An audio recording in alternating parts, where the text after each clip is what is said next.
الرجيم నేను బహిష్కరించబడిన శైతాన్ నుండి రక్షణ పొందటానికి అల్లాహ్ శరణు వేడుకుంటున్నాను. وما تفرق الذين أوتوا الكتاب إلا من بعد ما جاءتهم البينة మరియు స్పష్టమైన సూచన వచ్చిన తర్వాతనే గ్రంథ ప్రజలు భేదాభిప్రాయాలలో పడ్డారు.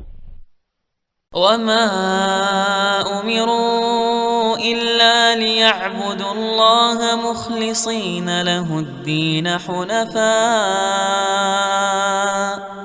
حنفاء ويقيموا الصلاة ويؤتوا الزكاة وذلك دين القيمة. మరియు వారికి ఇచ్చిన ఆదేశం వారు అల్లాహ్నే ఆరాధించాలని, పూర్తి ఏకాగ్ర చిత్తంతో తమ ధర్మాన్ని, భక్తిని కేవలం ఆయన కొరకే ప్రత్యేకించుకోవాలని, నమాజును స్థాపించాలని మరియు జకాత్ ఇవ్వాలని. ఇదే సరైన ధర్మం.